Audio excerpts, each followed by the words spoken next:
It's the Eric Pedigo Show. It is my good friend and former co-host, Ben Wilson. How are you, buddy? What's up, man? A.K.A. Willie. Thanks for taking my call. Yeah. Hey, you were right. I did manage to remember and call in. How about that? Huh? Yeah, well, I was right there, you know, when you put it into your phone. So I was like, oh, he'll do it. I got Will calling for sure. I know it. Right.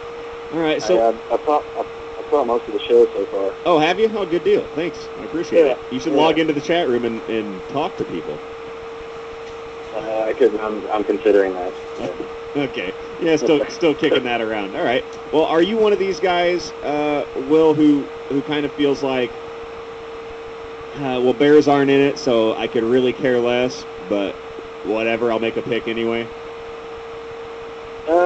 I mean, kind of. You know, once the game's on, I'll enjoy it. I love football, you know, but I'm not going to lie. I'm pretty disappointed about the outcome of the NFC Championship game. Understandable.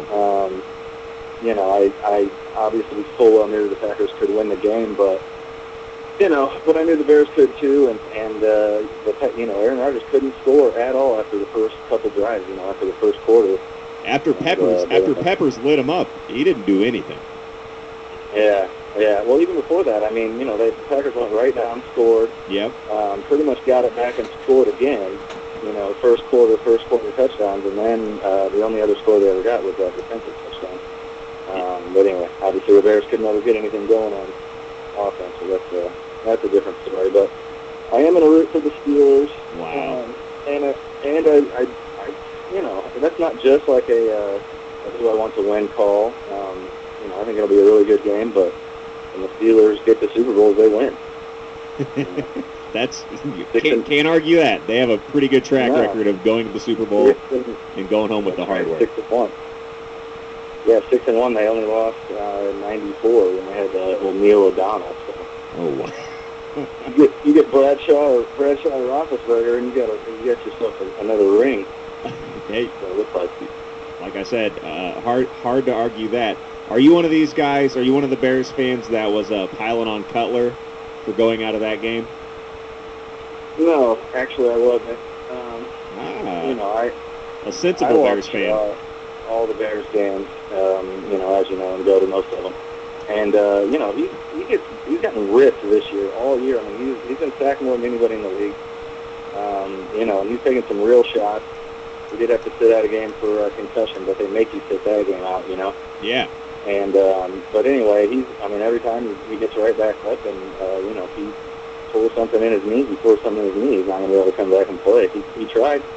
Apparently, they finally came out. I saw I don't know, something the Sun-Times was saying that they did try to shoot him up at halftime, and he went back out there for that series, obviously, but he couldn't go. Yeah, but he couldn't go. And I mean, do you find it? Because I find it funny that now going into the Super Bowl after 2 weeks off. Steelers center Marquise Pouncey has an ankle sprain, same injury as Cutler, but a little lower down the leg. You know, he's been gone for 2 weeks, and he's still not going to play, yet no one is questioning this guy's toughness or anything like that. So, to me, it's clear-cut case of people piling on Cutler as usual. Yeah, I agree. And you know what it comes down to with Cutler is the body language thing, and I was actually at the game, so I didn't see the broadcast, but I think they were showing shots of him sitting there and kind of looking like he was, you know, out of it. Yeah, like mad. Just thinking about something else altogether, you know, and that's not going to go over well with the fans. Even after he's hurt, you know, he should be in there trying to help people, whatever. But that, you know, that's just kind of how his body language is. That's how he is. You can take it or leave it. You know what I mean? That's what I've always thought too. Like, well, that's the way this guy is. You know what I mean? That's the way. The way this guy just is. You know, how do you know what he's thinking? Everybody's making judgments about what's going on inside this guy's head, and to me, I'm like, okay, now you guys are just grabbing and reaching for whatever you can. If you're saying, well, I don't think he was thinking the right thing, so give me some Caleb Haney. And for the guys in the chat room pointing out that, you know, let's see, Pouncey has a fracture in his ankle. Jim Day says, I know, but that's not what's keeping him out of the game. What's keeping him out of the game is the sprain, not the fracture. And Andy says Pouncey, as an offensive lineman, relies more on his feet than a QB does. I don't know if you watched Cutler play, but that guy relies on his feet a lot. So He does. But there's a big difference in a torn meniscus and a high ankle sprain. Those high ankle sprains keep pretty much anybody out for like a month. You know, there's different severities of the high ankle sprain, but it's a bad deal. It doesn't sound bad, high ankle sprain, no big deal, but it really is. Yeah, and if you go a pretty bad injury, and if you go Google NFL player out MCL sprain over the last few years, you will see a ton of guys who have missed time with the same exact injury that Jay Cutler has right now. So, you know, it's just something that has been kind of bothering me a little bit. And well, and what they say about the meniscus is kind of your lateral movement side to side. So, you know, skilled position players probably can't play with it, but maybe a lineman or something could. You know what I mean? They can just brace it up and go. But anyway, I think Cutler got kind of a bad rap there, but that's just how he is. But you know, his teammates like him, and that's all that matters.